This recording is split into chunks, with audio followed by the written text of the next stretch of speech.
En la clase de hoy vamos a continuar con las propiedades de la transformada z bilateral y más adelante vamos a ver sobre transformada z inversa y por ahí les voy a dar un caso de uso eh, de aplicaciones en las que se puede usar justamente la transformada z en el análisis, bueno, de circuitos o bien en implementaciones ya reales.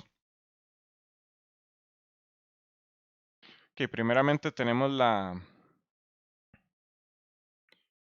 propiedad de linealidad, ya está, la vimos, bueno, desde series de Fourier, transformada de Laplace. O sea, yo siempre les digo que esta segunda mitad del curso es como tal vez aprender francés, español e italiano, algo así, o portugués. O sea, como tres idiomas, romances por ahí, que tienen sus diferencias contextualmente, pero tienen muchas similitudes y una buena parte de eso son las propiedades que aplican, pero siempre, bueno, dentro del contexto de la transformada. Entonces, justamente, bueno, esta parte del curso se vuelve como una repetición un poquito, y al final el detalle es aprender a discernir cuáles son las diferencias entre transformada de Fourier, transformada Z y transformada de Laplace. He visto gente en el examen confundirse entre ellas, y yo siempre digo, el que confunde esto no merece pasar el curso, entonces para que tengan cuidado.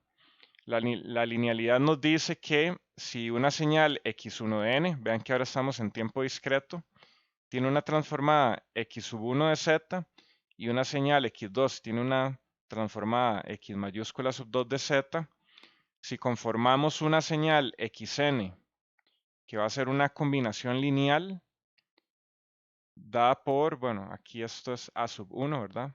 Dada por, bueno, a sub 1 y a sub 2 son coeficientes, son los que nos dicen qué tanto de la señal x1 y qué tanto de la señal x2 va a tener la señal xn. Entonces, la linealidad nos dice que si x de n se puede expresar de esta manera, la transformada z de x de n, que va a ser x mayúscula, va a tener esta forma. O sea, la misma forma va a ser a sub 1 por x mayúscula sub 1 de z más a sub 2 por x mayúscula sub 2 de z. Que vean que justamente con la linealidad podemos aplicar lo que ya conocen de superposición. Que adicionalmente tenemos la propiedad de desplazamiento en el tiempo. Vean que podemos desplazarnos hacia la izquierda o hacia la derecha. Eh, Recuerden, bueno, hacia la derecha es un retraso, hacia la izquierda es un adelanto. Entonces, bueno, sabiendo que si x de n se transforma a x mayúscula de z, entonces x de n menos k va a transformarse a z menos a la menos k por la transformada de x de z. Vean que esto se parece al e a la menos j omega t por x de j omega. Si estuviéramos en contexto de transformada de Fourier, y eso sería e a la menos st x de s, si fuera transformada a Laplace. Entonces, bueno, vean cómo se parecen entre sí todas estas propiedades. La región de convergencia de esta señal desplazada en el tiempo va a ser la misma que la de x de z, excepto, o sea, hay que eliminar a z igual a 0 si k es mayor a 0. O sea, si k es positivo, vean que vamos a tener z a la menos k por x de z. Entonces vean que justamente al tener 1 entre z a la k, vean que z no puede ser 0 porque justamente se indefine. Entonces hay que eliminar el origen si k es positivo. Vean que en este caso, si k es positivo, tenemos un corrimiento y k positivo. Esto implica un corrimiento ¿hacia dónde?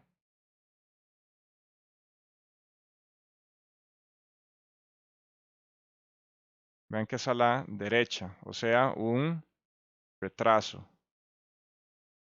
Y si tenemos k negativo, vean que vamos a tener por acá x de n más k, eso implica un corrimiento a la izquierda.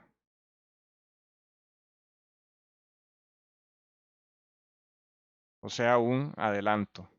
En ese caso, vean que nos van a quedar potencias positivas. Entonces Z no puede ser infinito porque nuevamente se indefine la función. Entonces, en resumen, si desplazamos una señal en el tiempo en transformada Z, la región de convergencia es la misma, pero hay que ver, bueno, o qué términos se agregan para ver cuál de esos hay que eliminar. El origen o Z igual a infinito. Que podemos también tener un escalamiento en el dominio Z. Si tenemos que x de n transforma x mayúscula de z para una región de convergencia anular de este tipo, ¿qué pasa si escalamos z entre a o a la menos 1 por z? Vean que bueno, esto va a equivaler a multiplicar por a la n en el tiempo.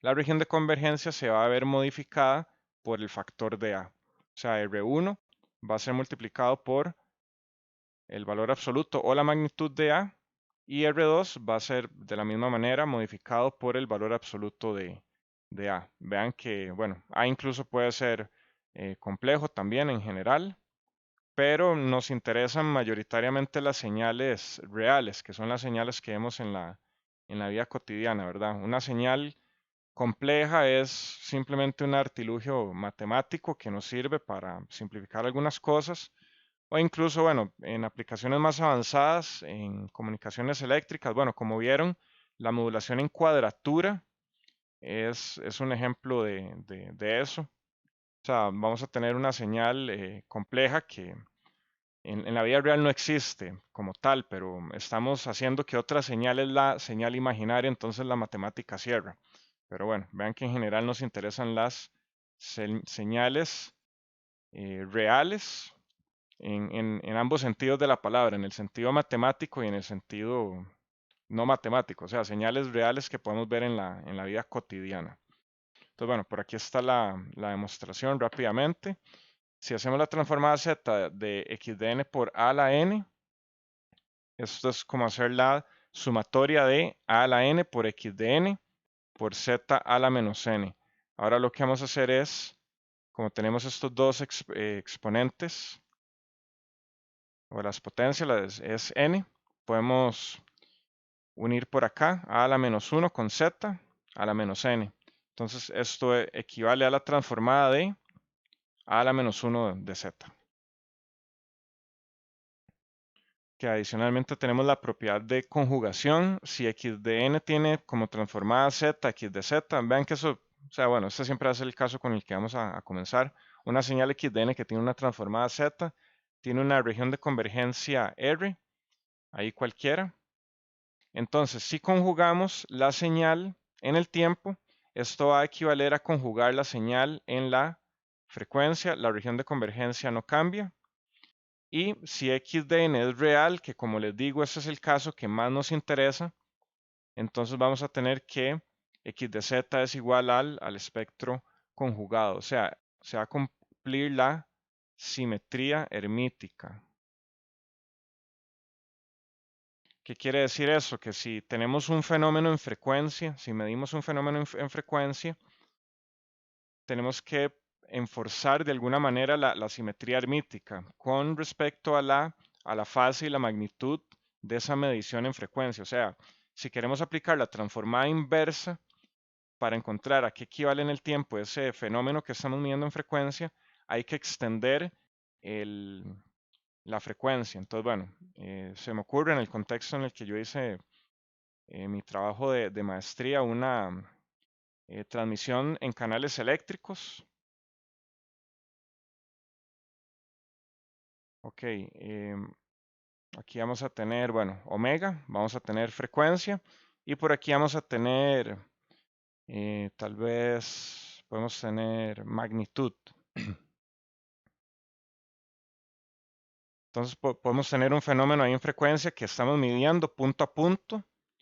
Tal vez estamos midiendo algún componente utilizado en comunicaciones de alta frecuencia. Entonces vean que incluso aquí podemos llegar a los a 2pi por, no sé, 100 gigahertz. Vean, esto es 2pi por f, o sea, la frecuencia angular.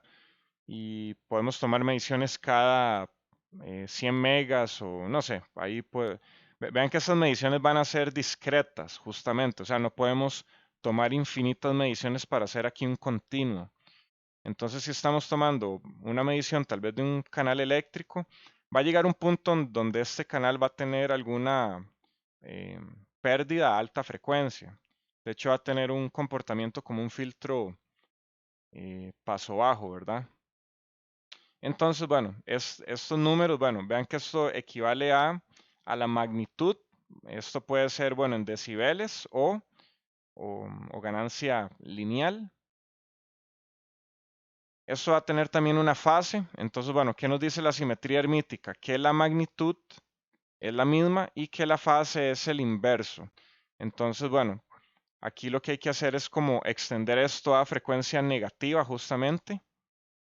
La frecuencia negativa sabemos que no existe, ¿verdad? Nuevamente es un artilugio matemático. Entonces, a lo que quiero ir con esto es que cualquier medición que hagamos en la frecuencia, si queremos ver a qué señal en el tiempo equivale, hay que enforzar la simetría hermítica. Y bueno, es algo que aquí en papel se ve muy fácil, pero a nivel de implementación sí eh, trae sus cosas, sus problemas, sus desafíos. De hecho, este fue uno de los grandes desafíos de mi trabajo de maestría, justamente tomar mediciones en frecuencia de un canal y convertirlo al tiempo con lo que se va a tener la respuesta al impulso del canal. Que en cuanto a inversión temporal, si tenemos x de n que transforma a x de z, ¿qué pasa si hacemos x de menos n? O sea que si tenemos la señal, la invertimos temporalmente. Eso es como pivotearla en el eje vertical. Si esta transformada tiene una región de convergencia anular, vean que incluso, bueno, incluso podría ser alguno de los dos casos. O sea, puede ser una señal causal o anticausal o una señal bilateral también. Entonces, bueno, aquí estamos poniendo el caso tal vez más general, ¿verdad? Entonces vean que al invertir, eh, justamente también los límites de la región de convergencia van a cambiar por 1 entre R sub 2, que vean cómo se invierten incluso, y el límite superior va a ser 1 entre R sub 1. Que si diferenciamos en el dominio Z, esto es como multiplicar por n en el tiempo. Esto incluso, bueno, tiene su contraparte con Laplace, ¿verdad? Y con transformada de Fourier, que es como multiplicar por t la señal en el tiempo. Entonces vean que esto se convierte a menos z por la derivada de x de z con respecto a z. Para la convolución de dos secuencias, si x1 se transforma a x mayúscula sub 1 y x sub 2 se transforma a x mayúscula sub 2, cada una con su región de convergencia, entonces la convolución en el tiempo se va a convertir a la multiplicación en la frecuencia. Esto nuevamente tiene muy buenas o grandes implicaciones a nivel de implementación. Vean que podemos tener igual un fenómeno en frecuencia, que vean que aquí podemos implementar incluso h de z es igual a y de z entre x de z. Entonces significa que la salida de un sistema y de z está dado por x de z por h de z. Que vean que si tenemos la función de transferencia de un sistema, si queremos saber la salida de ese sistema ante alguna entrada, simplemente tenemos que multiplicar la transformada z de la función de transferencia, o bien la función de transferencia en transformada z, multiplicado por la transformada z de la entrada. Esto nos da y de z. Y en este momento, habiendo encontrado y de z, podemos encontrar y de t. Esta es eh, una tarea muy recurrente en ingeniería, bueno, al menos en ingeniería electrónica o ingeniería de sistemas, donde queremos saber cuál es la salida de un sistema. Tenemos un canal, tenemos un circuito y queremos saber cómo va a ser esa salida. Entonces vean que, como les había mencionado bueno, anteriormente, la función de transferencia y la respuesta al impulso del sistema contiene toda la información que necesitamos saber sobre ese sistema. Entonces vean que esto básicamente nos hace un simulador. O sea, yo tengo la medición de un canal y quiero saber cuál va a ser la salida ante cierta entrada, de cierta forma y de cierta frecuencia. Entonces, justamente al aplicar esta operación, podemos obtener la función de salida en el tiempo. Entonces, yo puedo ver a través de un simulador, de una simulación computacional, ver cuál va a ser la salida de un sistema físico. Bueno, y esto nos permite incluso, bueno, ya ustedes han simulado cosas, han visto la utilidad de la simulación. O sea, no tienen que tener un procesador particular, no tienen que tener el circuito armado, no tienen que tener el chip construido. O sea, pues, pueden existir limitaciones de ese tipo, de que construir el sistema, implementarlo toma mucho dinero, mucho tiempo, etcétera. Entonces vean que podemos hacer de entrada un simulador que nos permite ver la salida de un sistema. Entonces, bueno, vean que hay cosas que son muy fáciles hacerlas en frecuencia. Vean que esto es una multiplicación. Eso es una multiplicación y es punto a punto.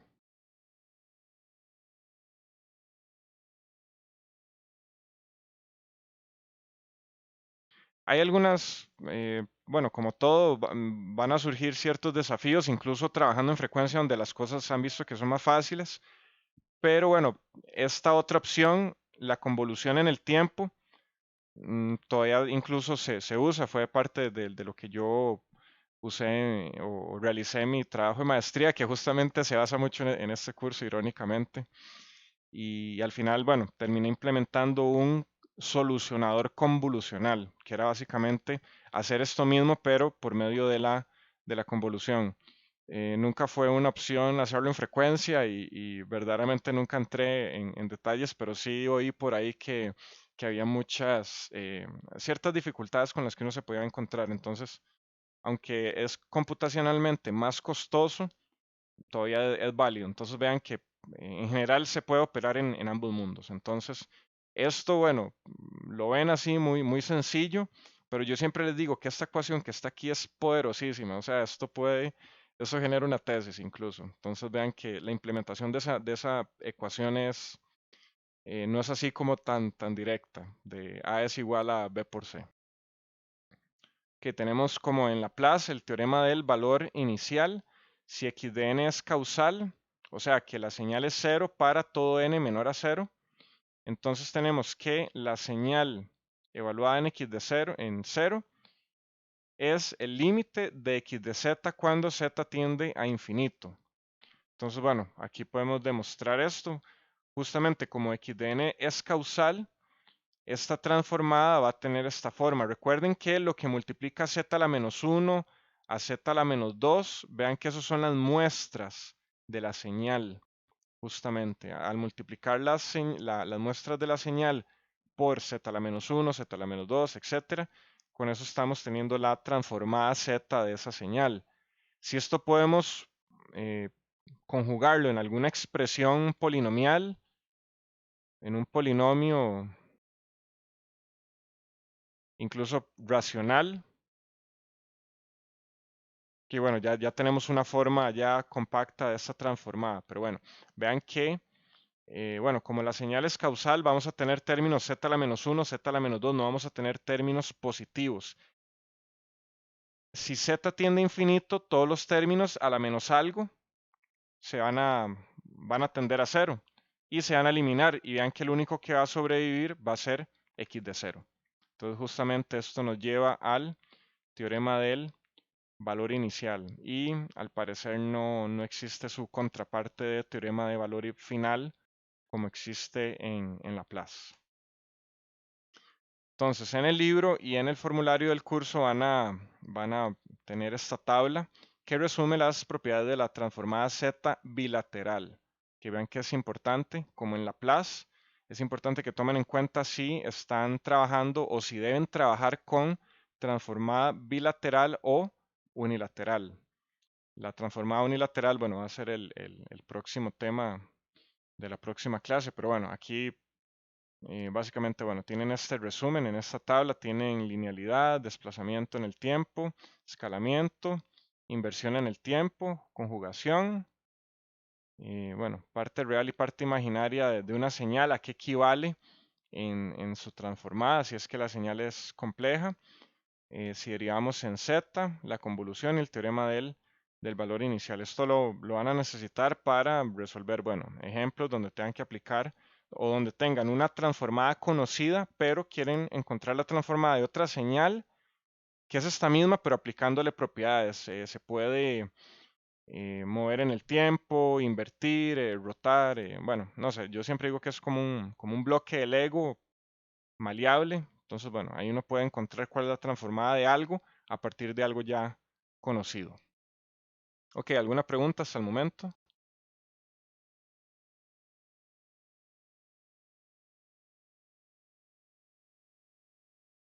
Ok, ahora les quiero contar, bueno, algo que también hice en mi trabajo de maestría,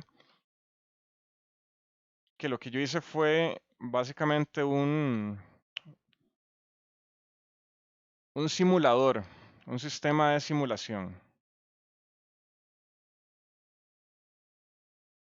con más o menos lo que ven acá, menos algunas cosas. Entonces, bueno, en comunicaciones de alta velocidad, por ejemplo, incluso dentro de las mismas tarjetas madre de una computadora o de un servidor o de sistemas computacionales más complejos, o incluso algunos protocolos de comunicación serial, lo voy a poner acá. En esto se hace más que todo en comunicación serial, que, bueno, llegó a superar la comunicación paralela hace varias décadas. Vean que aquí, bueno, vienen datos paralelos. Y este bloque lo que hace es serializarlos, que esto es simplemente tomar n cantidad de líneas y ponerlas todas en una misma línea, una tras otra. Entonces lo que va a salir de acá justamente es datos o datos seriales, que justamente transmitir de manera serial termina siendo más rápido y efectivo en costo que la comunicación en paralelo. Entonces, bueno, aquí tenemos un canal. Ese canal puede ser un cable coaxial, puede ser eh, una pista sobre una tarjeta madre que se le llama line strip o microstrip, que son pistas de cobre. Bueno, tienen sus cualidades. En teoría electromagnética 2, que los de computadores no llevan, se adentra más en estos detalles, pero ahí podrían ver que un canal, como les dije, se comporta como un filtro paso bajo. De hecho, aquí, bueno, esta es la representación de la, de la ganancia de ese canal con respecto a la frecuencia. Entonces vean que aquí, bueno, aquí podemos estar a 1 GHz y aquí podemos estar a 10 GHz. Entonces vean qué nos dice esta gráfica, que si yo quiero transmitir a 10 GHz, o sea, si quiero transmitir más rápido, el canal va a atenuar demasiado. Bueno, aquí obviamente no hay números, pero bueno, por ahí está el número mágico, menos 3 decibeles, donde la potencia cae a la mitad. Entonces, bueno, hay que siempre tratar de estar en ese umbral, pero bueno, si de repente el canal que yo tengo a la velocidad a la que quiero transmitir, la señal está demasiado atenuada, yo no puedo transmitir en ese canal a esa velocidad. Entonces, ¿cuál es la solución? Ecualización, que es un tema que a mí, bueno, la primera vez que lo escuché me sorprendió porque, bueno, yo siempre les digo que soy músico, trabajo en la producción de la música de mi propio grupo. Y bueno, ecualización en el contexto del audio es justamente darle más o menor ganancia a ciertas frecuencias de una señal de audio para que suene más bombo, para que suene o más grave, o que suene un poco más brillante, o que tenga más definición. Bueno, ahí hay muchas palabras subjetivas que se le pueden dar a una acción objetiva. Pero bueno, ecualización es justamente variar o ecualizar. Ecualizar es hacer todo igual, ¿verdad? Entonces la idea es hacer la respuesta plana. Eso es idealmente ecualizar. O sea, a mí me gustaría que sin importar la frecuencia, la ganancia o la amplitud a la que va a llegar la señal al final del canal siempre sea la misma, pero bueno, el mundo real no es así. Entonces vamos a tener atenuación y los ecualizadores lo que hacen es garantizar que vamos a poder transmitir a esa velocidad. Entonces, bueno, hay varias soluciones de ecualizadores. Está el ecualizador de transmisor, bueno, TX significa transmisor. IRX, bueno, significa receptor. Entonces, bueno, vean que hay ecualización de transmisor, ecualización de receptor. Esto, bueno, esto no los voy a hablar ahorita porque incluso son, bueno, el CTL es analógico y el DF es no lineal incluso. Entonces, este filtro es digital y es lineal. Entonces, bueno, justamente ese es el del que les voy a hablar, que se llama Feed Forward Equalization. Se llama FFI, se le dice, que es Feed Forward Equalization. Feed forward es como, bueno, lo contrario de feedback. O sea, alimentar hacia atrás es feedback. Feed forward es alimentar hacia adelante, pero no existe un término así exacto en español como retroalimentación. Em, Tal vez la palabra es directo, alimentación directa. Entonces, bueno, esto es un ecualizador que lo que hace es como alimentar hacia adelante, por decirlo así. Entonces, esta es la respuesta, o esta es más bien la función de transferencia, tal vez, de un ecualizador FFI, que al final la verdad consta de un filtro de respuesta finita al impulso. Eso se ve también, se adentra un poco más en DSP, pero se menciona rápidamente aquí en transformada Z.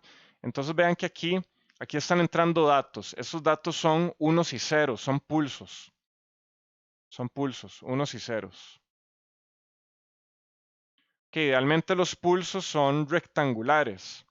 Y bueno, también en la práctica, vean que es imposible tener un pulso que cambie de valor infinitamente rápido. O sea, los pulsos o los bits en la práctica se ven de esta manera. A diferencia del pulso,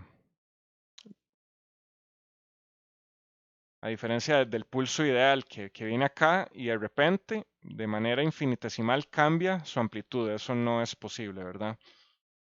Y más que estas señales las realizan circuitos que deben cargarse, tienen cierto retardo. Entonces, bueno, vean que aquí vamos a tener un tiempo que nos toma levantar la señal de 0 a 1. Entonces, justamente esta señal, ¿cómo se va a ver al final del canal? Esto se va a asemejar como la carga y descarga de un circuito RLC. Dependiendo del tiempo que tengamos, el circuito se va a poder cargar y tal vez no.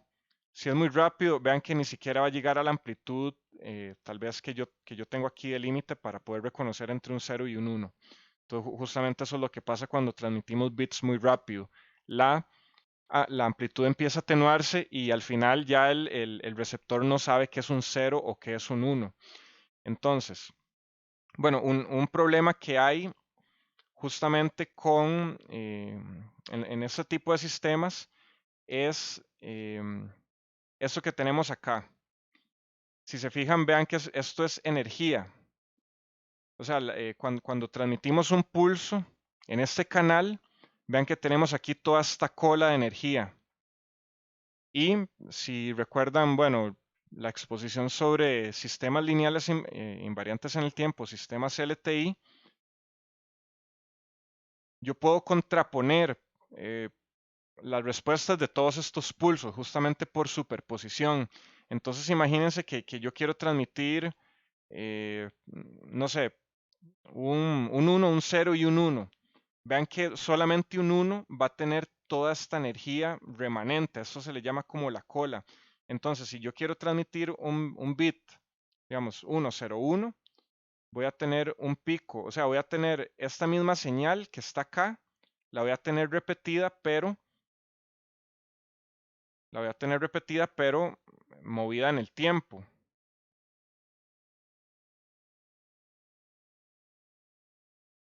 que la voy a dibujar aquí en azul. Entonces, bueno, el pico está aquí en 0, digamos que vamos a tener un pico en 2. Entonces, imagínense que, más bien lo voy a cambiar de color, porque ya el azul está usado. Que pongámoslo en verde. Que vamos a tener una señal que se va a ver parecida a esta que está en rojo. Que esta va a tener, que aquí lo que yo quiero transmitir es un 1, un 0 y un 1. Entonces, ¿cómo va a ser la energía en el canal? Vean que al final la energía en el canal, por superposición, hay que sumar todas las contribuciones. Entonces, vean que al final el pulso que va a haber en la línea se va a ver algo así. Entonces, vean que ya el 0 desaparece. O sea, si lo pueden ver acá, espero no estar haciendo demasiado garabato, que vean que ahí se supone que tiene que haber un 1, un 0 y un 1, pero la energía del primer bit quedó remanentemente en la línea. Entonces transmito un 0 y transmito un 1 y de repente ya la línea quedó como si tuviera un 1 pegado completamente. Entonces, ¿cuál es la solución del FFI? El FFI lo que hace es distorsionar la señal. Vean que, bueno, este pulso rojo acá equivale, o bien la respuesta va a ser esta roja y este pulso azul va a tener esta respuesta justamente azul. Entonces, ¿qué es lo que hace el FFI a través de esta ecuación en transformada Z? El FFI lo que hace es, en vez de hacer un pulso solo, lo que hace es agregarle una parte negativa adelante y atrás. A esto se le llama postcursores y a estos de atrás se le llaman precursores. Y al principal se le llama cursor, que es donde va el bit. Entonces vean que si seguido al bit yo le agrego una parte negativa, vean que esa parte negativa justamente va a traerse para abajo todos estos puntos. Y vean que el pulso va a estar más concentrado justamente en el intervalo de tiempo. UI es un intervalo de tiempo, que es básicamente el periodo de transmisión que estamos usando. O sea, yo necesito que la energía del bit esté encerrada en el intervalo de tiempo en el cual la estoy transmitiendo. Porque si se extiende a lo largo de más periodos, esa energía va a alterar la energía de los otros bits y eso va a causar distorsión y va a hacer que no se pueda al final determinar si es un 0 o un 1. Entonces vean cómo al final, incluso a costa de reducir la amplitud del pulso de 1 voltio a 0.6, algún valor,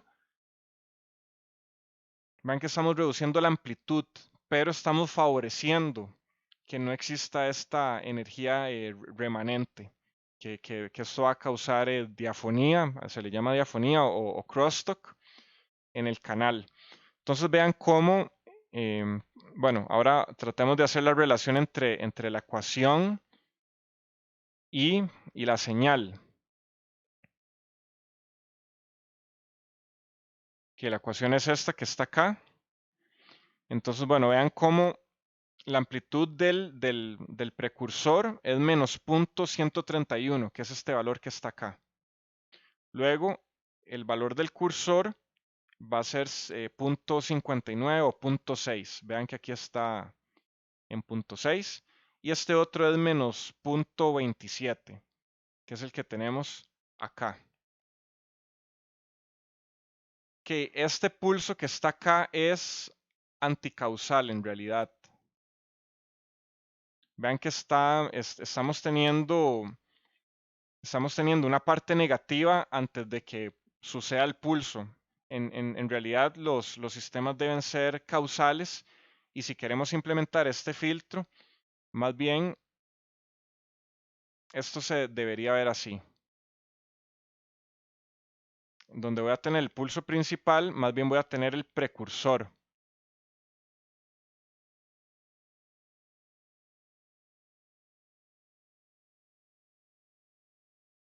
Entonces, este que está aquí en verde es justamente el pulso causal. Esto sí es causal.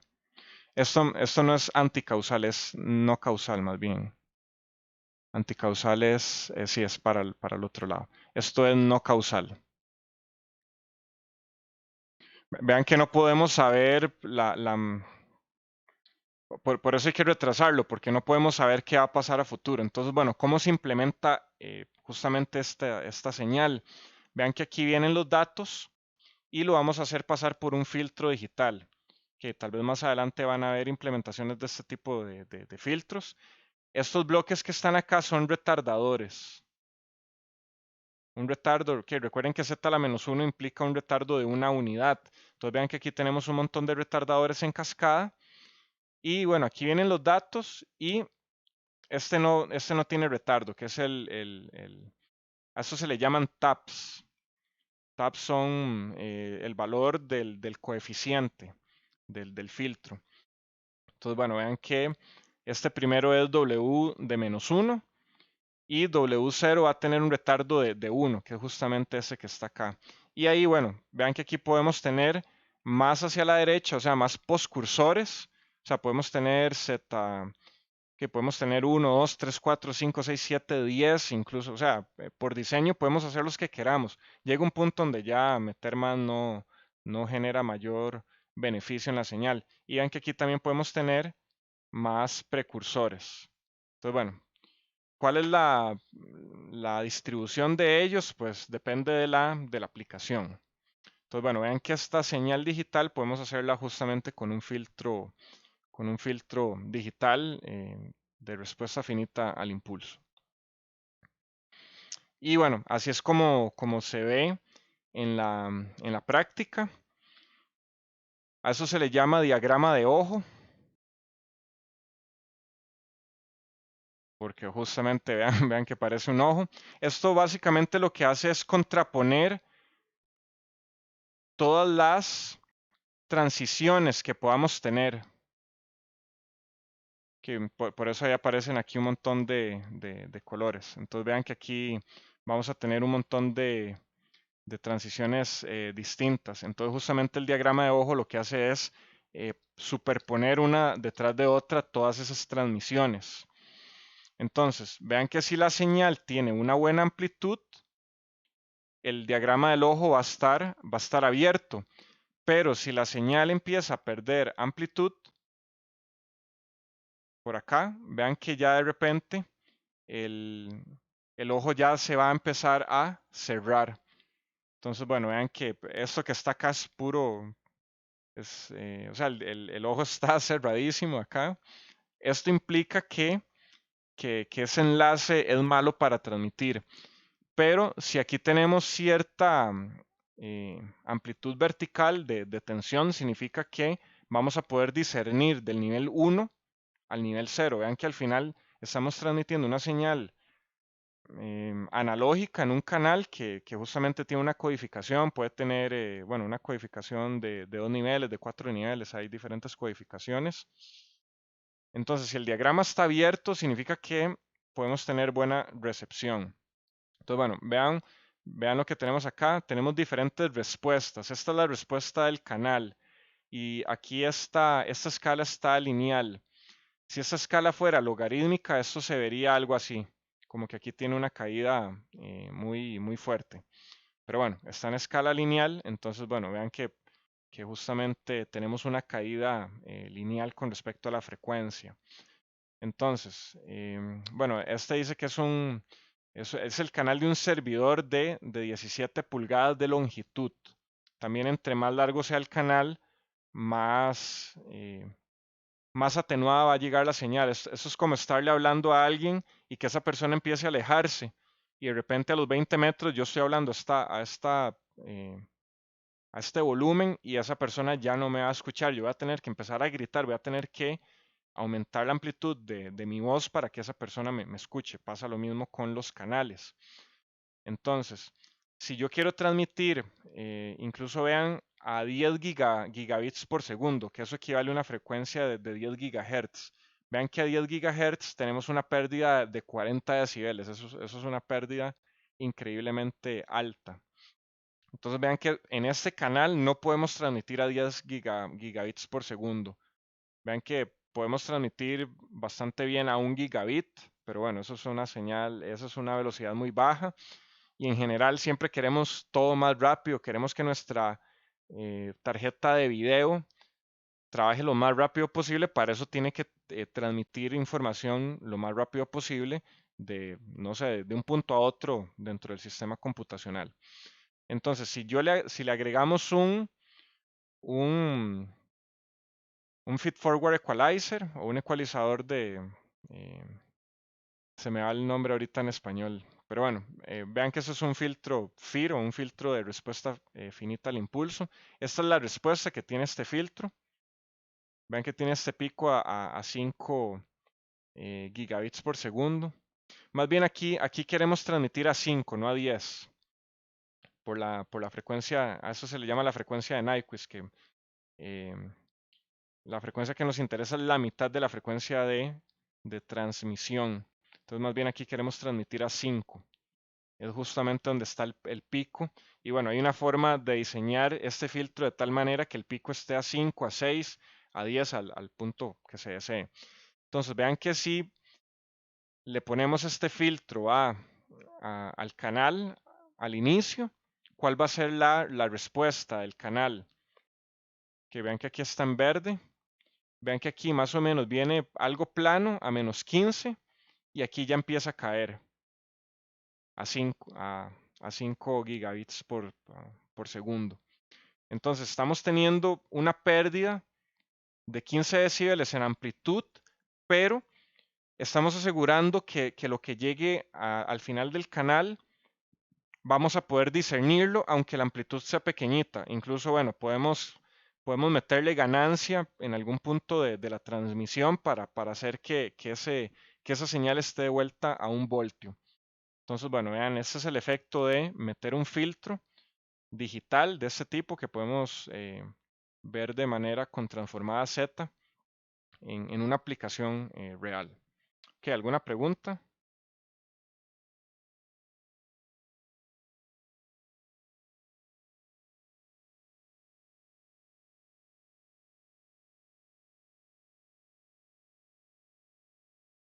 Bueno, que continuemos.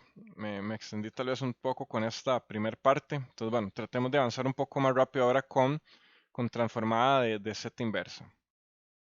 Que ahora recordemos el inicio del curso en la parte de integración compleja.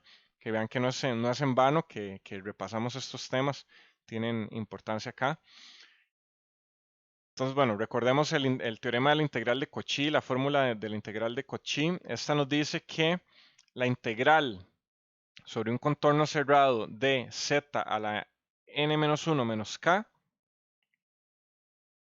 esto va a ser igual a 1 si k es igual a n, y va a ser 0 si k es distinto de n. Vean que eso, bueno, si k es igual a n, vamos a tener 1 entre z, que fue el caso, bueno, un polo de orden simple. Y vean que si tenemos un polo de orden múltiple, la integral alrededor de ese contorno, o la integral en un contorno alrededor de ese polo es 0, que eso es lo que nos dice el teorema de la integral de Cauchy. Entonces, bueno, tal vez para imaginarlo, que aquí tenemos parte real de z y aquí parte imaginaria. Vean que también el polo, bueno, en este caso está centrado en 0, pero también podemos tenerlo centrado en algún otro lugar. Entonces, bueno, el contorno puede ser cualquier cosa. Habíamos visto que hay independencia en la forma del contorno, que aquí pongámoslo en orientación positiva, ¿verdad? Entonces, bueno, si este polo es de orden 1, al hacer esta integral en ese contorno C, la integral me va a dar 1.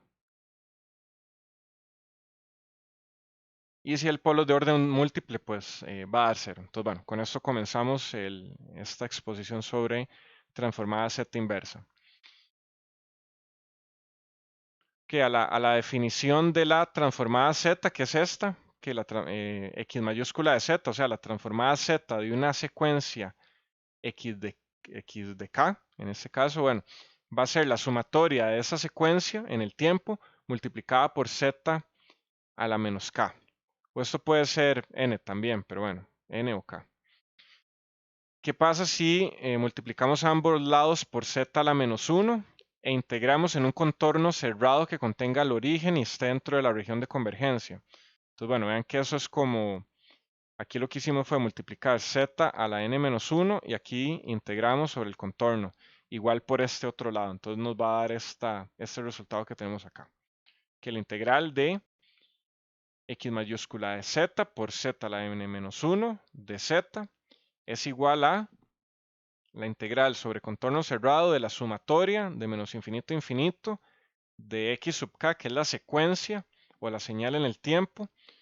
Y ahora lo que hicimos fue unificar el z a la menos k con el z a la n menos 1. Vean que justamente, bueno, por eso aquí al inicio más bien me acabo de dar cuenta. Por eso aquí utilizan k, porque justamente en este otro paso multiplicamos por z a la n menos 1. Que nos queda esto, que aquí podemos intercambiar el orden de, intercambiar la integral con la sumatoria. Entonces vean que nos queda una sumatoria de x sub k por la integral de z a la menos k más 1 menos 1. Vean, eso justamente se parece a eso que estamos viendo por acá, que vimos al inicio. Entonces, el resultado anterior solo es diferente de 0 para k igual a n. Entonces vean que como k es igual a n, se me va a cancelar y solamente va a quedar z a la menos 1. Y esa integral justamente es 1 y va a quedar la sumatoria de k igual a menos infinito hasta infinito de x sub k, que es justamente x de n. Y eso, este lado derecho es este lado izquierdo que tenemos por acá. Entonces, bueno, vean que de esta manera estamos dando una expresión para la señal en el tiempo a partir de su transformada x de z. Entonces, si tenemos una transformada, lo multiplicamos por z a la menos 1 y lo integramos, dividimos entre j2pi y con eso obtenemos la señal en el tiempo. Que veamos un ejemplo, que tenemos una señal, o bien la transformada de una señal, x mayúscula de z es 1 entre 1 menos alfa z a la menos 1. Y nos dicen que esta señal es causal. Entonces, justamente cuando nos piden encontrar la transformada z inversa, lo que nos están pidiendo es encontrar x de n, o sea, la señal en el tiempo o la secuencia en el tiempo. Entonces, bueno, vean que aplicamos la integral que acabamos de ver. Aquí tenemos x de z y le multiplicamos z a la menos 1, integramos, dividimos entre j2pi. Aquí lo que hacemos es sacar z a la menos 1 a factor común. Tenemos z a la menos 1 y aquí nos queda z menos alfa. Aquí nos queda 1 y nos queda z a la n menos 1. Vean que ese z a la menos 1 podemos pasarlo arriba y nos queda z menos alfa por z a la n menos 1.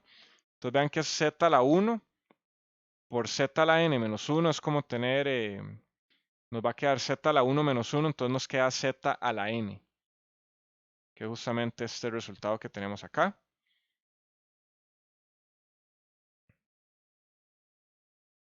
Que vean que aquí tenemos, bueno, esto es un 0, dependiendo, bueno, del valor de n, si es positivo o es negativo.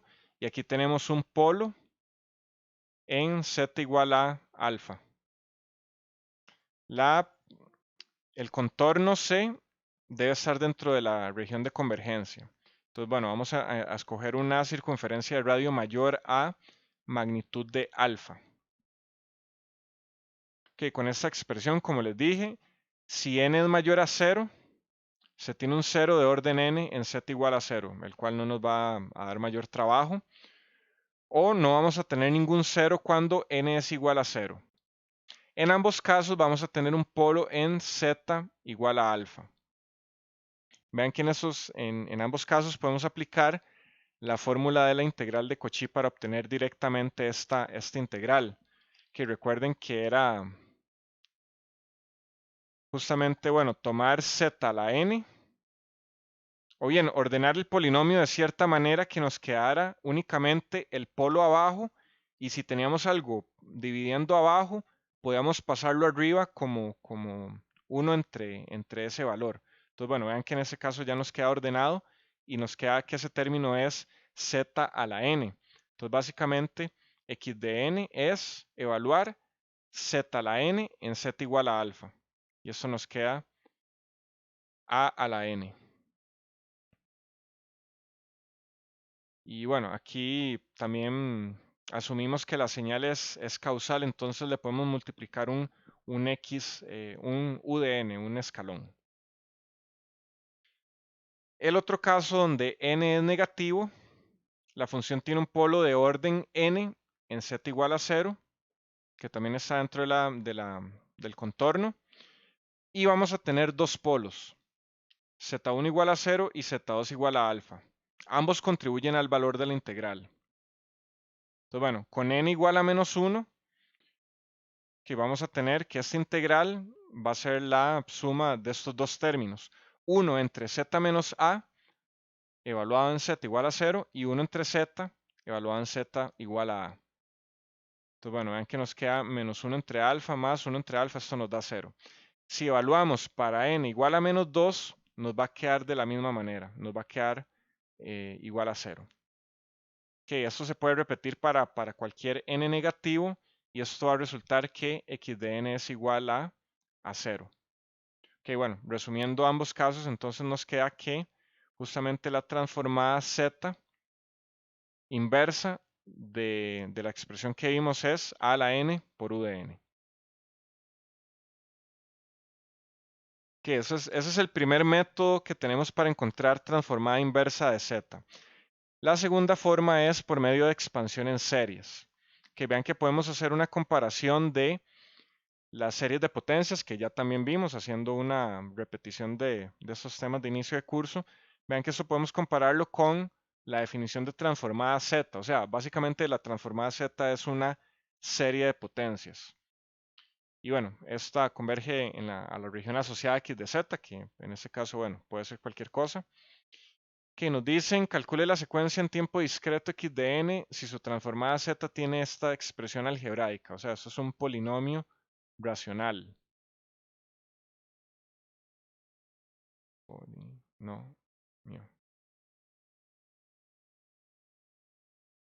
para dos regiones de convergencia distintas, para el círculo, bueno, para el exterior del círculo de radio 1 y para el interior del círculo de radio 1 medio. Que para esto vamos a hacer la división polinomial, que si queremos una región de convergencia para el exterior de un círculo, que eso es para una señal causal. Vean que vamos a necesitar tener potencias negativas en el resultado de la división. Entonces, bueno, aquí ordenamos esto de tal manera que nos va a generar estas potencias negativas. Aquí hacemos, bueno, esta división polinomial que no nos interesa ver el procedimiento, que parto del hecho de que ya saben hacerlo por series de potencias, ¿verdad?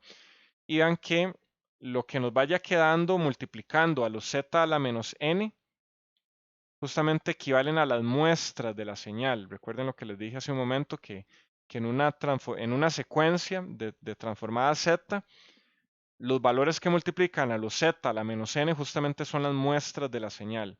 Entonces vean que aquí, bueno, como dice acá, vean que podemos hacer que x de n es igual a, bueno, en la notación que habíamos visto, esto es 1 y este va a ser el origen, este es 0.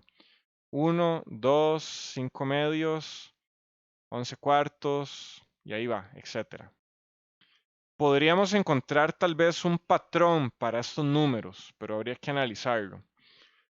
Y para la transformada inversa, para la región de convergencia al interior de un círculo de radio 1 medio, vean que necesitamos que las potencias sean positivas. Entonces, bueno, ordenamos la división de esta manera que nos quede, bueno, para que nos genere potencias positivas, y nos va a dar este valor acá. Nuevamente, lo que multiplica a los z son las muestras de la señal, solamente que esa señal es anticausal. O sea, viene de menos infinito hasta cero, que significa que hay que invertir las muestras. Entonces, x de n es igual a puntos suspensivos desde menos infinito, 61, 29, 13,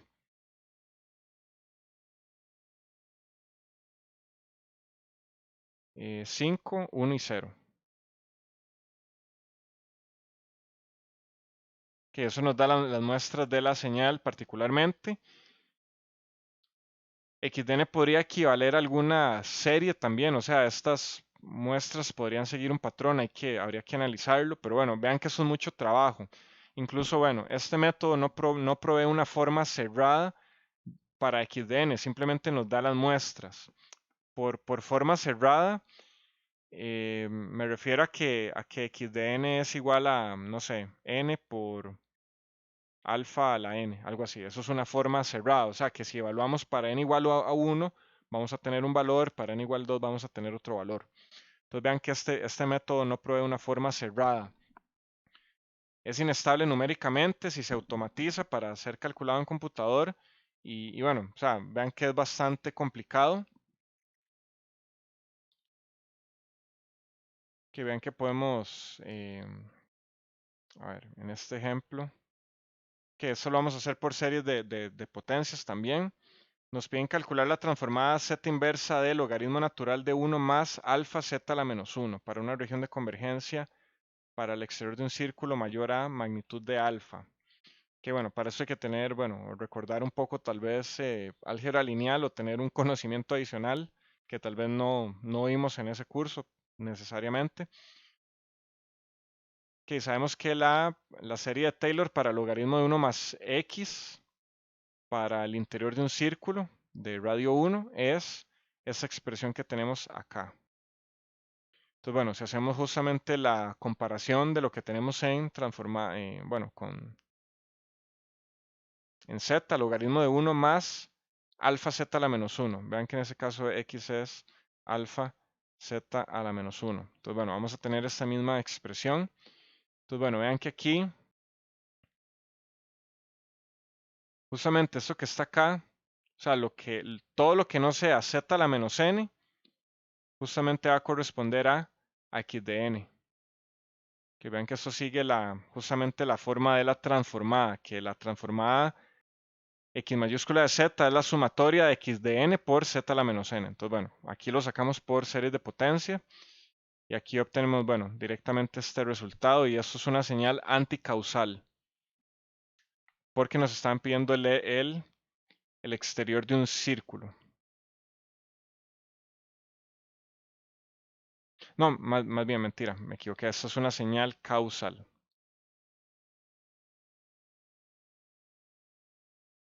Y ese es un escalón también causal. Esta señal es causal. Que vean que estos métodos, bueno, son un poco complicados o engorrosos de hacer. Para eso, bueno, hay un método más sencillo que, bueno, ya lo vimos incluso con transformada de Laplace. Que la expresión algebraica racional x de z se puede descomponer como una combinación lineal de términos. O sea, x de z va a ser a sub 1 por x sub 1 más a sub 2 por x sub 2 más puntos suspensivos hasta un a sub k por x sub k de z, donde los x mayúsculas sub i son las transformaciones de las señales x sub 1 de n. Que vean que aquí podemos hacer una transformación de la frecuencia al tiempo y x de n es igual a alfa 1 x1 de n más alfa 2 x2 de n más alfa k x sub k de n. Bueno, sí, justamente como aparece acá. Entonces vamos a hacer básicamente lo mismo que hicimos con transformada de Laplace. Si tenemos algún polinomio racional, vamos a aplicar fracciones parciales. Entonces, en contexto, bueno, tiene sus diferencias, pero la metodología es como 90% la misma. Ok, si tenemos una función racional x mayúscula de z dada de esta forma, vamos a tener un numerador o un polinomio que va a ser el numerador y un polinomio que va a ser el denominador en esta forma. Vean que, bueno, ahora tenemos potencias negativas, a diferencia de Laplace que tenemos potencias positivas. Que vamos a tener una función impropia si m es igual si m es mayor o igual a n. O sea, el orden del numerador es mayor al orden del denominador. Eso es una función impropia. Una función impropia se puede representar como la suma de un polinomio y una función racional propia, que va a verse de esta manera. Vean que este es el polinomio y esta es la función racional propia, que ya para este caso n es menor o igual a m, para este caso, donde ya hicimos, y vean que eso se hace por división polinomial justamente también. Vean que lo que multiplica, o bien, la parte de este polinomio va a equivaler a las muestras, justamente, esto para n igual 0, esta para n igual 1, y esta para n igual a m menos n, m mayúscula menos n mayúscula. Entonces, justamente, los coeficientes que multiplican a los z a la menos n en ese polinomio van a resultar en las primeras muestras causales de la señal. Y el otro polinomio, bueno, lo vamos a tener que convertir y eso nos va a dar una función o una forma cerrada. Entonces, bueno, ahora justamente lo que nos interesa es ver cómo vamos a hacer la transformada de estas funciones racionales propias. Que sea este x de z igual a n entre d, este polinomio que tenemos de esta forma, b sub 0 más b sub 1, z a la menos 1 más b sub m, z a la menos m, etc. Que aquí m es menor a n, o sea, ya estamos dando que esto es propio. Si multiplicamos por z a la n arriba y abajo, ¿qué tenemos? Vean que este z a la menos n se va a cancelar y vamos a tener aquí este 1, va a ser un z a la n, más a sub 2, z a la n mayúscula menos 1, puntos suspensivos hasta el a sub n. Vean que eso es lo que vamos a tener abajo. Arriba vamos a tener justamente, bueno, que lo vemos acá, a ver, sí, que vamos a tener b sub 0 que multiplica z a la n y ahí vamos bajándole el orden hasta tener b sub m por z a la n menos m. Y aquí, bueno, presten atención a este truco que es pasar a dividir z a x de z. Únicamente si he hecho esto, m es igual a n.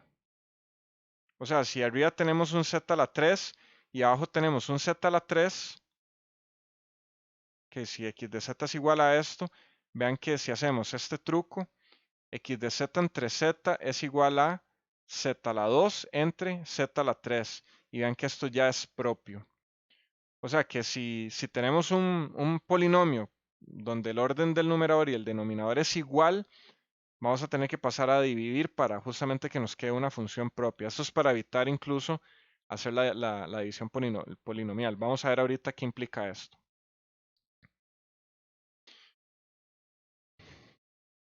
Ok, teniendo esta expresión acá, esto podemos descomponerlo en fracciones parciales. A través, bueno, de sus términos, vean que podemos racionalizar el polinomio de abajo y expresarlo como una multiplicación de términos. Z menos polo 1 por Z menos polo 2 hasta Z menos polo n. Esto vamos a poder expresarlo como una descomposición en fracciones parciales, justamente como lo vemos acá. Vean que aquí mantenemos el Z abajo y nuevamente les recuerdo, esto es únicamente si el polinomio que nos queda tiene el mismo orden arriba y abajo, o sea, z a la 3 entre z a la 3. Con eso, al pasar el z a dividir, vamos a tener el polinomio racional. Si al multiplicar, si al realizar esta operación de z a la n entre z a la n, nos queda algo propio, ya no hay que hacer eso. Vamos a ver ahorita dos casos distintos justamente. Entonces, vean que esa expresión a lo que equivale x de z entre z, podemos expresarlo como una combinación lineal de una sub 1 entre z menos p1, más a sub 2 entre z menos p2, más a sub n entre z menos p sub n, donde los a sub k los vamos a evaluar multiplicando el punto donde está el polo que indefine, multiplicado por esa expresión evaluado justamente en el polo. Eso es como se calculan los residuos. Que entonces nos piden, hagamos este ejemplo, nos piden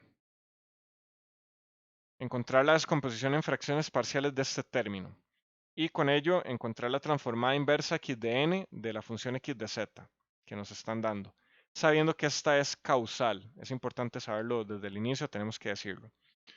Que bueno, tenemos esta expresión acá. Veamos que tenemos aquí menos 2 y aquí menos 3. Esto es impropio. Entonces, vamos a tener que hacer división polinomial para descomponer la función. Eso se los dejo de tarea, que lo verifiquen. Y esto nos va a dar este término. Vean que este es aquí tenemos un polinomio. Y ese que está acá es el polinomio racional.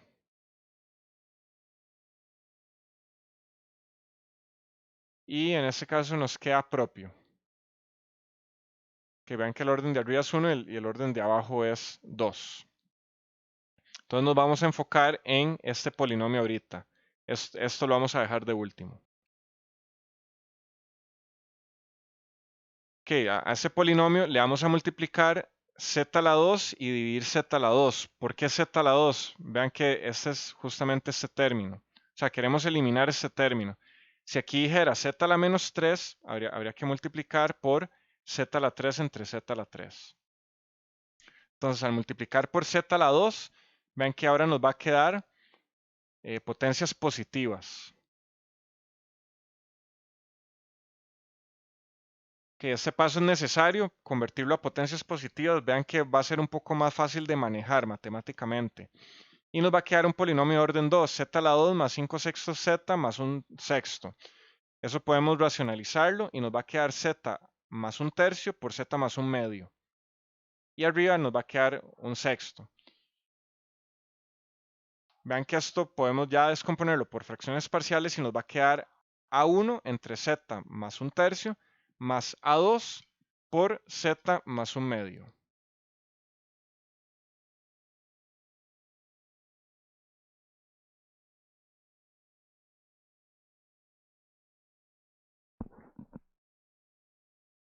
Entonces, bueno, ahora este va a ser el término o la expresión con la que vamos a trabajar. Ahora lo que queremos es encontrar a1 y a2.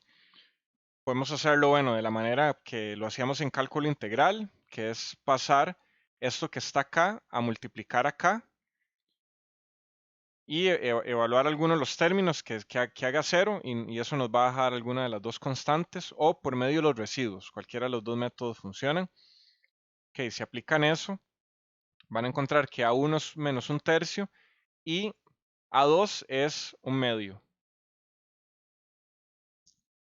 Ok, con esto nos queda que, tenemos este término por acá. Nos queda menos un tercio entre z más un tercio más un medio entre z más un medio. Ahora necesitamos volver a convertir a potencias negativas. Vean que aquí vamos a sacar un z a factor común. Vamos a sacar un z a factor común y aquí me va a quedar 1 más un tercio z a la menos 1.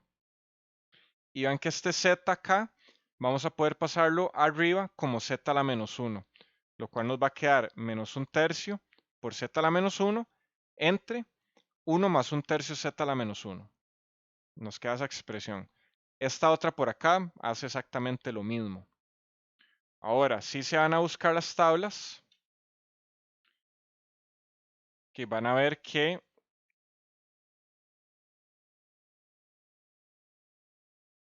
que tenemos la transformada de 1 más, o bien 1 entre 1 más 1/3 z a la menos 1. Eso es menos 1/3 a la n. Vean que aquí tenemos un z a la menos 1. Esto es un retraso.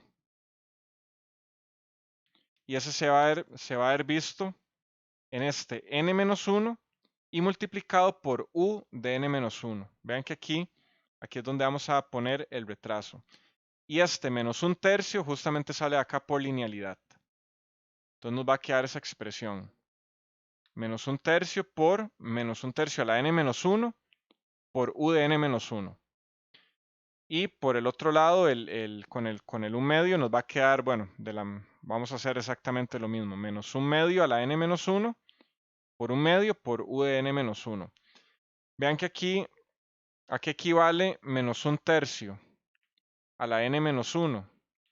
Vean que esto es menos 1/3 a la n por menos 1/3 a la menos 1. Y eso es igual a menos 1/3 a la n por, ¿cuánto es menos 1/3 a la menos 1? Vean que eso nos da menos 3. Y nos queda menos 3 por menos 1/3, que nos da justamente 1, que multiplica acá. Entonces vean que aquí, bueno, separamos o bien eliminamos el n menos 1, lo convertimos, bueno, a n sacando justamente la otra parte y eliminándola. Lo mismo vamos a hacer con el 1 medio. Solamente que cuando saquemos menos 1 medio a la menos 1 nos va a quedar menos 2. Entre 2 nos da menos 1. De aquí a ese menos. Y nos va a quedar menos 1 medio aquí a la n. Entonces, bueno, vean que esa ya es la forma ya final. Y vean que eso está retrasado. Y ese retraso lo obtenemos por el z a la menos 1. Siempre que vean un z a la menos 1 arriba, multiplicando, piensen en un retraso. Que vean que justamente aplicamos la propiedad de linealidad y desplazamiento en el tiempo para encontrar esa transformada. Ahora falta únicamente transformar los términos iniciales que nos quedaron sueltos. 1 más 2z a la menos 1. Recuerden que esto equivale a x de 0 y esto equivale a x de 1. Que justamente los vamos a expresar por medio de deltas. X de 0, bueno, es 1 y está ubicado en 0. Entonces tenemos 1 por delta de n que está ubicado en 0 y más 2 por delta de n menos 1. Y a esto le vamos a sumar esta expresión que incluso podemos aquí empezar a evaluar para n mayor a 1, mayor o igual a 1. ¿A qué equivale esto? Entonces, bueno, vean que podemos tener x de n en forma de muestras también si expandimos esto.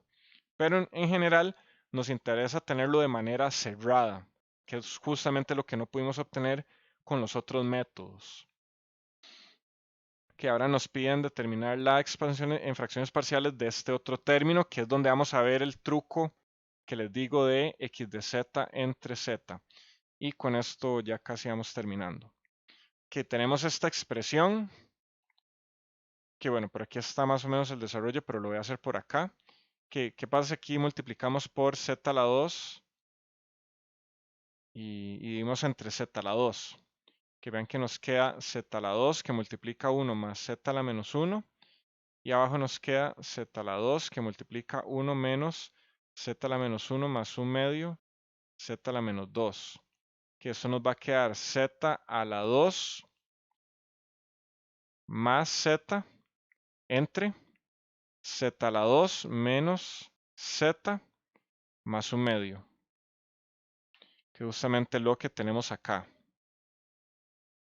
Más bien lo que tenemos acá, del lado izquierdo.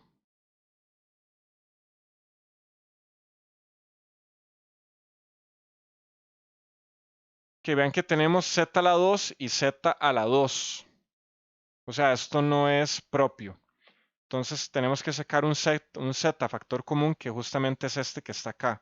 O sea, aquí hicimos z por z más 1 y lo pasamos a dividir. Entonces vean que ahora ya nos queda z más 1 entre z a la 2 menos z más 1 medio. Esto es propio. Esto es un polinomio propio.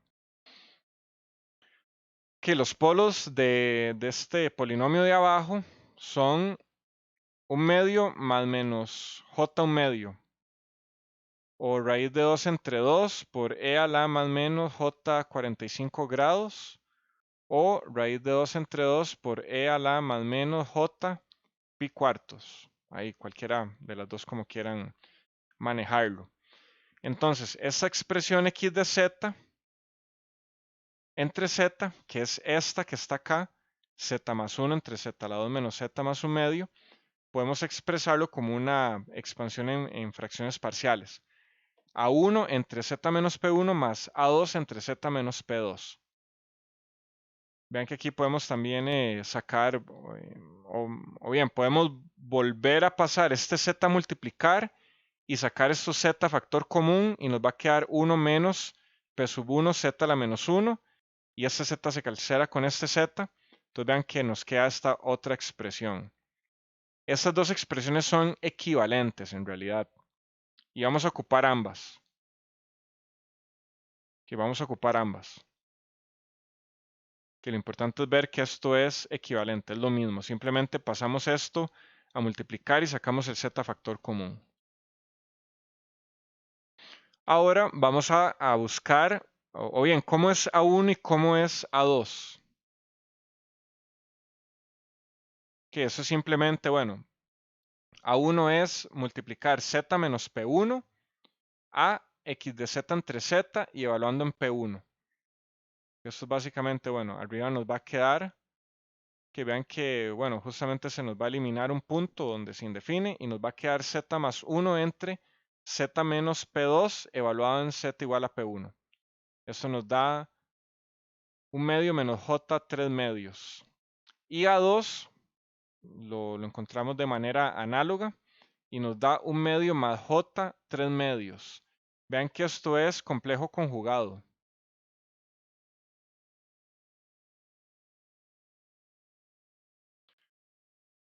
Podemos ver incluso que si tenemos polos complejos conjugados, vamos a tener coeficientes complejos conjugados. Entonces solamente tenemos que calcular uno provisto de que lo calculen bien, que es justamente lo que hice acá. Si P1 es igual a P2 conjugado, A1 es igual a A2 conjugado. Eso les puede bajar un poco, bueno, el trabajo. Que nos dijeron que al inicio que es una señal causal, que es al final la que nos interesa, trabajar con señales causales. En la realidad no existen señales anticausales. Incluso el universo no funcionaría como funciona, eh, o más bien, el universo tendría que funcionar de una manera distinta si existiera la anticausalidad. Eso lo habla un poco Stephen Hawking en el primer libro que sacó, La breve historia del tiempo, por si les interesa. Todo esto tiene incluso implicaciones a nivel de cosmología y física cuántica. Entonces, bueno, como tenemos polos complejos conjugados, eso ya deben ver desde Fourier y Laplace, que eso nos va a generar señales senoidales. Entonces, bueno, aquí está, bueno, puesto en términos de literales, que x de n, que bueno, A1 y A2 son estos valores. A1 y 2 es igual a un medio más menos J 3 medios, ¿verdad? Era ese valor. Ujú. Que vean que eso, A1, que bueno, A1 es complejo. Y podemos expresar A1 como magnitud de A1 en ángulo de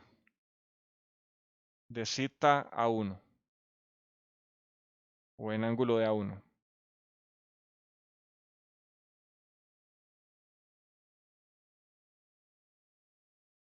Que es justamente como lo están desarrollando acá.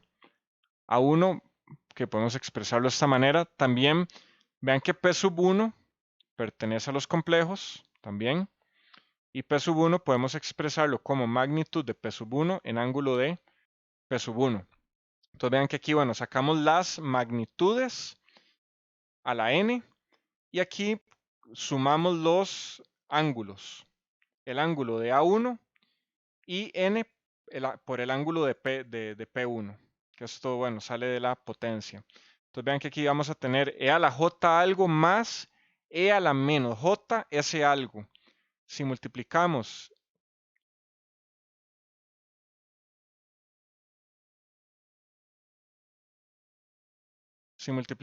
y dividimos entre 2, vean que esto nos va a generar un coseno. Coseno del argumento, el ángulo de A1 más n por el ángulo de P1, que al final si le ponemos números nos va a quedar de esta manera. Raíz de 10 entre 2 a la n por coseno de n por 45 grados menos 71.6 grados. Vean que, bueno, este es el equivalente de cosas que hemos hecho con Laplace en tiempo continuo. Es lo mismo, pero en tiempo discreto no cambia, no cambia mucho. Cambia en contexto, ¿verdad? ¿Qué, alguna pregunta hasta el momento?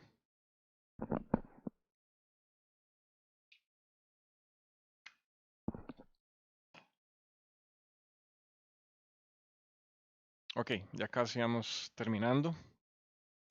¿Qué pasa si tenemos polos de orden múltiple? Vamos a tener que hacer justamente una expansión como si fuera una cascada de 1 entre el polo de orden 1 más 1 entre el polo de orden 2 más 1 entre el polo de orden n. O sea, vamos a tener que hacer réplicas de ese polo subiéndole el grado desde 1 hasta n. Vean que es, bueno, si n es igual a 2, solo vamos a tener 1 y 2.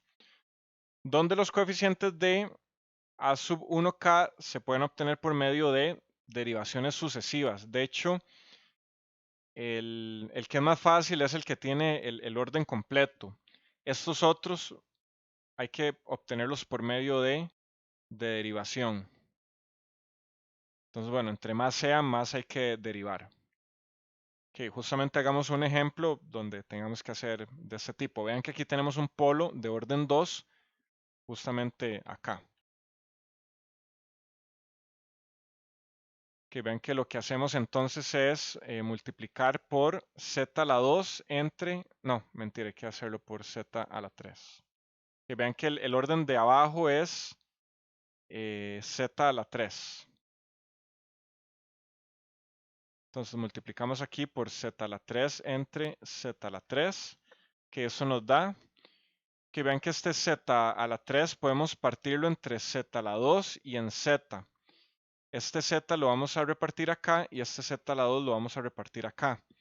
Pero vean que como está elevado a la 2, al ingresar el z a la 2 acá, dentro del paréntesis va a ser z. Entonces vean que lo que nos va a quedar acá es z más 1, que multiplica a, adentro vamos a tener un z, entonces es z menos 1 a la 2. Y aquí vamos a tener z a la 3. Vean que aquí tenemos orden de 3 arriba y orden de 3 abajo. Entonces vamos a tener que sacar o pasar a dividir un z. Entonces ya nos queda z a la 2 entre z menos 1, z más 1, entre z menos 1 al cuadrado.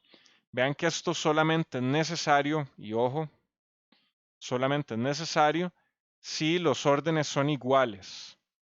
O sea, tiene que quedar propio. Que nos va a quedar entonces de esta manera, como lo calculé.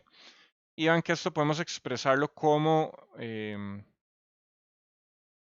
una suma de fracciones parciales. Entonces tenemos este que es de orden 1, vamos a tener a sub 1 entre z más 1. Esto es orden 1, ahí queda, no hay que hacerle más. Y como les dije, el z menos 1 al cuadrado, vamos a tener que hacer réplicas comenzando desde 1 hasta el orden completo. Pero como es orden 2, solo vamos a tener 1 y 2. Si esto fuera a la 3, aquí tendríamos un a4 entre z menos 1 a la 3.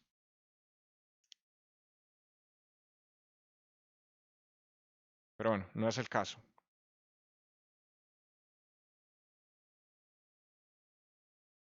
Vean que calcular A1 y A3 va a ser muy fácil, va a ser simplemente multiplicar por el término donde se indefine y evaluar en ese punto.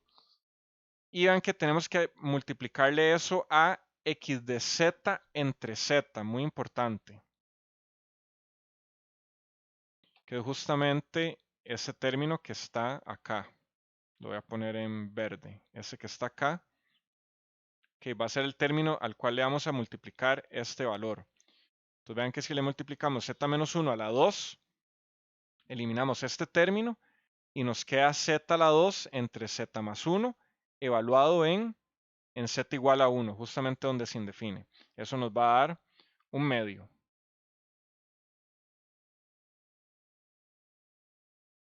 Y el A1, pues de la misma manera, multiplicamos, bueno, z más 1 y nos queda z a la 2 entre z menos 1 evaluado en z igual a menos 1, nos da un cuarto.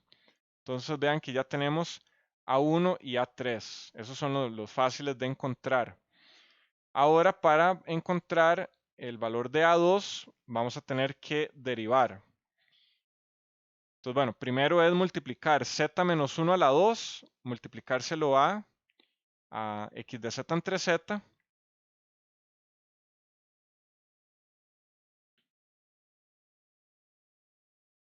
Incluso bueno, podemos regresarnos a esta, que aquí se va a hacer un poco enredados. Pongan atención rápidamente.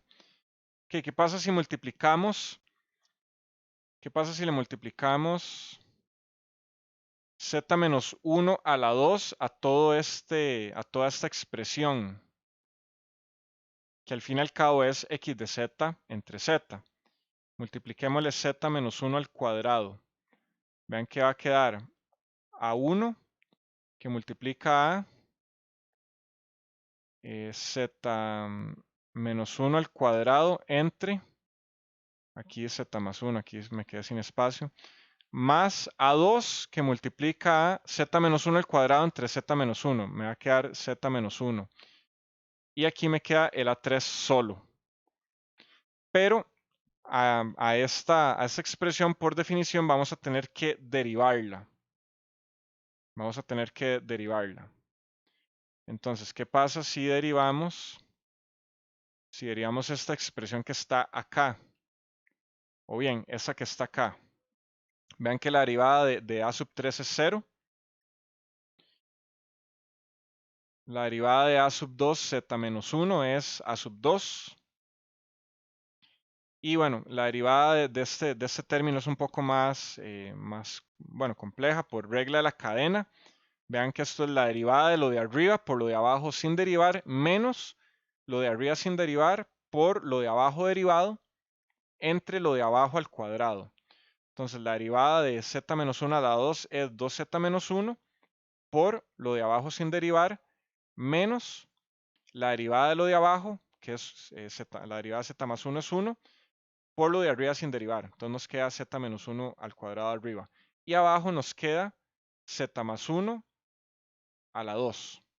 Esto lo vamos a evaluar en 1. Y este 2 me queda suelto. Vean que si evaluamos en 1, todo esto me da 0. Y solamente me queda a sub 2. Entonces significa que la derivada con respecto a z de z menos 1 al cuadrado por x de z entre z, esto es igual a sub 2. Pero bueno, seguimos sin encontrar qué es a sub 2.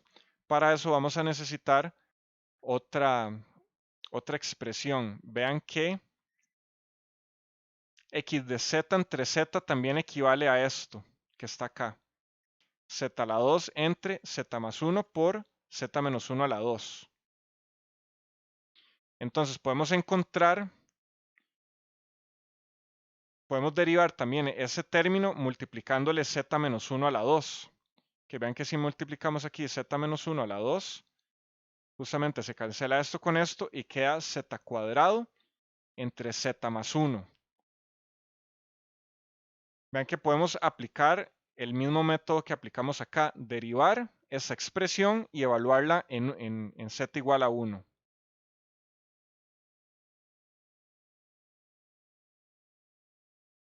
Entonces, bueno, justamente esta no nos va a dar 0. Entonces vean que A2 va a equivaler justamente a esto que está acá. Que es derivar, bueno, la derivada de lo de arriba, 2z por z más 1 menos z cuadrado, entre la derivada de lo de abajo, bueno, menos la derivada de lo de abajo, que es 1 por z al cuadrado. Entonces me queda menos z a la 2 y abajo z más 1 al cuadrado. Si evaluamos en 1, nos da 3 cuartos. Eso nos da a 2. Entonces vean que ya tenemos a 1, a 2 y a 3. Ahora es convertir lo que tengamos aquí adentro directamente. Que esta expresión es la más frecuente que se van a encontrar, que incluso deberían ya aprendérsela también de memoria, sería útil, que la transformada de 1 entre 1 más z a la menos 1 es menos 1 a la n. Que vean que esto es 1 menos 1 por z a la menos 1, donde esto es justamente alfa, y la transformada es alfa a la n, o sea, menos 1 a la n, que es el término que tenemos acá, por un cuarto, más 3 cuartos que multiplica, vean que esto es menos 1 por z a la menos 1. O sea, alfa es igual a 1. Entonces me queda 1 a la n, que al final es 1. Por eso queda solamente 3 cuartos. Y esta transformada que está acá es de una rampa, entonces queda un medio por n. Como la señal es causal, tenemos multiplicado por u de n. Entonces, bueno, con esto llegamos ya a la expresión de x de n que nos pidieron. Entonces, bueno, vean que en retrospectiva acabamos de hacer dos ejemplos distintos. Uno, donde no hubo que pasar a dividir el z. ¿Por qué? Porque el orden del denominador ya era mayor al del numerador. Pero en este caso, vean que nos queda z a la 3 entre z a la 3 de orden. Por lo tanto, tenemos que hacer z a la 2 entre z a la 3 y pasar el z a dividir al otro lado. Entonces tenemos dos variaciones de cómo calcular una transformada z inversa. Y bueno, ahora para terminar, bueno, justamente los polos complejos conjugados, ya vimos que nos generan una señal cosenoidal de esta manera, que aquí está todo puesto en literales, pero vean que esto es lo mismo que hemos hecho con Laplace, donde sale, bueno, la amplitud, aquí vean que tenemos la multiplicación de la amplitud del coeficiente y la amplitud del polo, o la magnitud, y el polo está a la n.